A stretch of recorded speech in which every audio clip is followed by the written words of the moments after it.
साहब जय हिंद। Group captain UK Devnath sir, जय हिंद। बहुत बहुत शुक्रिया समय देने के लिए। Thank you sir. जय हिंद राजेश। सर कल एक खबर बहुत चर्चा में आई कि चीन तजाकिस्तान में 13,000 फीट की ऊंचाई पर एक सीक्रेट मिलिट्री बेस बना रहा है। उसी को लेकर मुझे बात करनी थी, क्योंकि फिर जब मैंने जानकारी हासिल करना शुरू की तो मुझे पता चला कि आईनी और फारखोर में भारत की सेना के भी, वायुसेना के भी दो बेस हैं। कुछ खबरें ऐसी भी हैं कि वहां पर सुखोई 30 तैनात हैं। कुछ कहते हैं कि मिग 29 हमेशा वहां पर तैनात रहते हैं, ताकि पाकिस्तान अगर कुछ गड़बड़ करे सियाचिन पे तो नजर रखी जा सके, एक्शन लिया जा सके। तो उसी पर मुझे आपसे बात करनी थी कि इन खबरों में सच क्या है। सबसे अहम पॉइंट, चीन क्या कर रहा है उसको मैं बाद में समझता हूं, लेकिन पहले ये बताइए कि क्या तजाकिस्तान में भारतीय सेना के दो खुफिया बेस हैं या नहीं है। हाँ राजेश, आपने सही कहा, शब्द है खुफिया। लेकिन ये दो जगह हैं, फारखोर है और आईनी है। यहाँ पर इंडियन एयरफोर्स के बेस हैं वहां पर। अब ये समझना पड़ेगा कि जब ताजिकिस्तान रूस से अलग हुआ 1991-92 में, तो उसकी इकोनॉमी को काफी बड़ा झटका लगा। उनकी इकोनॉमी पूरी तरह से सोवियत रशिया पर निर्भर करती थी। तो जब वो 1991-92 में एक दिन अचानक से आजाद हो गए तो उनके पास पैसे नहीं थे। तो उन्होंने क्या किया कि उनके जो एयर बेसेस थे फॉर एग्जांपल, उसको उन्होंने किराए पर देना शुरू कर दिया, रेंट आउट देना शुरू कर दिया। तो भारत सरकार को एक बड़ा सुनहरा मौका मिला। भारत सरकार चाहती थी कि उस तरफ हमारा कुछ तो प्रेजेंस रहे। कुछ प्रेजेंस बोला तो एयरफोर्स का प्रेजेंस हो सकता था। तो 2000 के आसपास, सन 2000-2002 के आसपास वहां पर कुछ काम चालू हुआ। हमने ताजिकिस्तान सरकार के साथ एक समझौता साइन किया, एक लीज साइन किया। इस कॉन्ट्रैक्ट के तहत एयरबेस तो उन्हीं का है, रनवे भी उन्हीं का है, सब कुछ उनका है। लेकिन भारत सरकार ने वहां थोड़ा सा इन्वेस्टमेंट किया। हमने वहां रनवे जो था उसको जरा ठीक किया, थोड़ा लंबा किया। हमने वहां पे हैंगर बना लिए। हमने वहां पर जहाजों को रिपेयर रेक्टिफिकेशन की सुविधा थोड़े बनाई। और सबसे बड़ी बात है, रिफ्यूलिंग के लिए भी एडिशनल फैसिलिटीज बनाई। अब क्या ये हमारा एयरबेस है? देखो, एयरबेस तो उन्हीं का है। और क्या हम वहां मिग 29 या सुखोई 30 रखते हैं?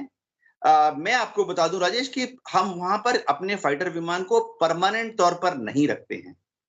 जब भी वहां रूस की तरफ हमारे किसी फाइटर को जाना पड़ता है या रूस से किसी हमारे फाइटर को वापस आना पड़ता है, तो वो यहाँ पर लैंड कर जाते हैं, रेस्ट एंड रिक्यूपरेशन कर लेते हैं, रिपेयर ओवरऑल कर लेते हैं, रिफ्यूलिंग कर लेते हैं।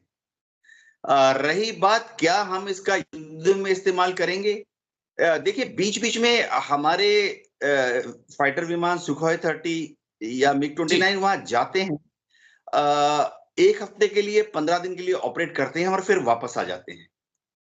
अब युद्ध के समय अगर जाएंगे, लड़ाई के लिए अगर जाएंगे, तो फिर वो थोड़ा एक और डायमेंशन आ जाता है कि तब हमारे ट्रांसपोर्ट विमान को भी जाना पड़ेगा।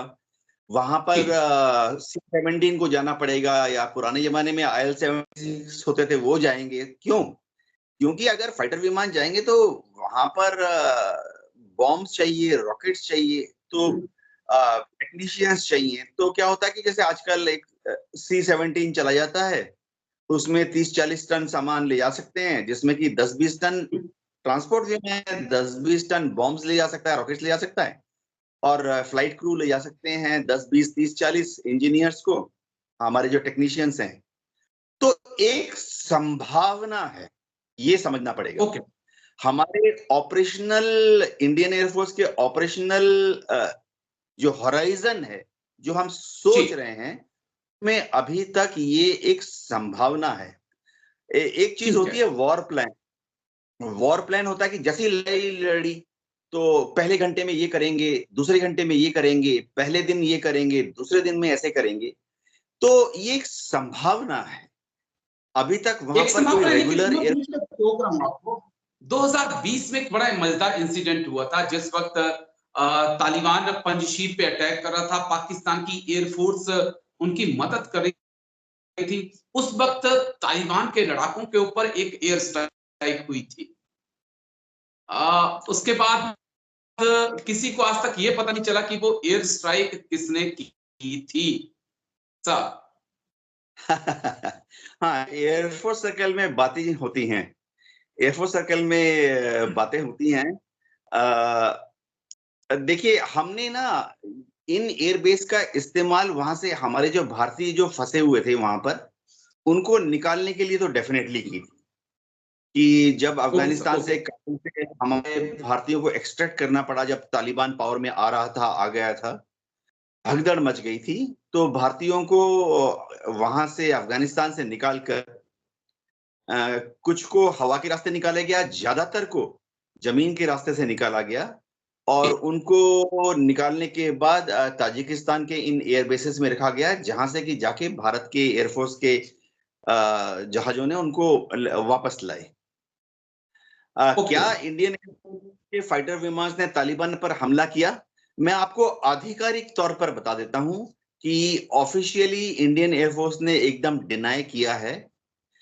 हमारे यहाँ जो वॉर डायरी होती है, सरकारी वॉर डायरी, कुछ कहते हैं फॉर्म 1500, उसमें इसका कोई उल्लेख नहीं है जी। कुछ ऐसे ऑपरेशंस होते हैं जिनका उल्लेख कभी जिंदगी में नहीं मिलता है। बस एक आखिरी पॉइंट मैं आपसे समझना चाहूंगा, क्योंकि वक्त थोड़ा सा आज मेरे पास कम है, थोड़ा मुझे निकलना है। कि एक सर अहम पॉइंट की 13,000 फीट की ऊंचाई पर चीन जो बेस बना रहा है, क्या उसे हम एक सियाचिन के लिए, पीओके के लिए खतरा माने, या फिर हम ये माने कि ये सिर्फ अक्साई तालिबान के ऊपर नजर रखने के लिए?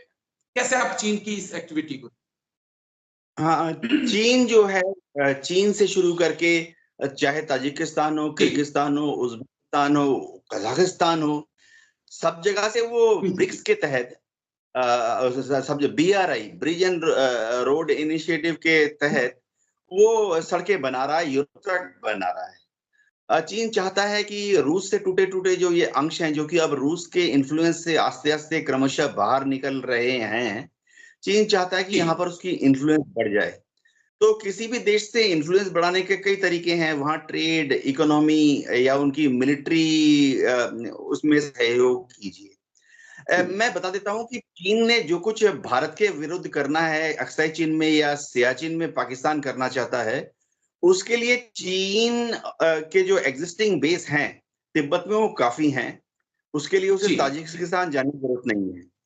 इसी तरह ओके। से पाकिस्तान के जो इरादे हैं, जो भी वो पीओके में करना चाहता है, भारत के कश्मीर में करना चाहता है, सियाचिन में करना चाहता है, उसके लिए उसके जो एग्जिस्टिंग एयरबेस है पाकिस्तान पीओके में या उधर गिलगित हुंजा में, वो काफी हैं। उसके लिए उन्हें ओके। ताजिकिस्तान जाने की जरूरत नहीं है। ताजिकिस्तान में चीन का ये एडवेंचरिज्म है कि वो इन ओके। बेसिस को खोलकर आस्ते आस्ते वेस्टवर्ड, याद है हजारों साल पहले सिल्क रूट हुआ होता था, चीन से, मंगोलिया से होते हुए यूरोप तक, जहां से कि मंगोल और हुन्स जो हैं हजारों की तादाद में घोड़े लेकर घुस गए थे यूरोप में, और उन्होंने पूरे पश्चिम एशिया और यूरोप को खलबली मचा दी थी। तो जी। चीन चाहता है कि आस्ते आस्ते वो पश्चिम की तरफ इन्फ्लुएंस बढ़ाए। तो जी। उससे भारत को कोई फौजी तौर पर कोई कंसर्न या डर, कोई खतरा कंसर्न नहीं। मतलब एक आखिरी सवाल, 1 मिनट में उसका जवाब चाहिए होगा मुझे, कि कहीं ऐसा तो नहीं है कि यूएसएसआर के देशों पर चीन अपनी पकड़ को मजबूत कर रहा है और ये रूस के लिए भी बड़ा खतरा हो सकता है? 1 मिनट में छोटा सा जवाब चाहिए। एकदम कोई शक नहीं है, यूएसएसआर के हाथ से जो देश निकल रहे हैं, चीन चाहता है कि इनके ऊपर अपना अपना इन्फ्लुएंस बढ़ाए और इनको आस्ते आस्ते अपने काबू में लाए। रूस के लिए खतरा है, लेकिन रूस जी। की एक मजबूरी है कि बस अब आस्ते आस्ते पैसे कम हो रहे हैं इन कजाकिस्तान, किर्गिस्तान, उज्बेकिस्तान, ताजिकिस्तान को अपने काबू में रखने के लिए रूस के पास अब रिसोर्सेस कम होते जा रहे हैं जी। जी, चलिए, शुक्रिया आपका, बहुत बहुत शुक्रिया। आपने समय दिया और इतनी बारीकी से इस खबर को समझाया। ये जानना मेरे दर्शकों के लिए और मेरे लिए बहुत रोचक था कि तजाकिस्तान में भारत के 2 खुफिया सैन्य बेस हैं कि नहीं, लेकिन आज आपने तस्वीर साफ कर दी है। थैंक यू उसके लिए जैन साहब, थैंक यू। जय हिंद राजेश।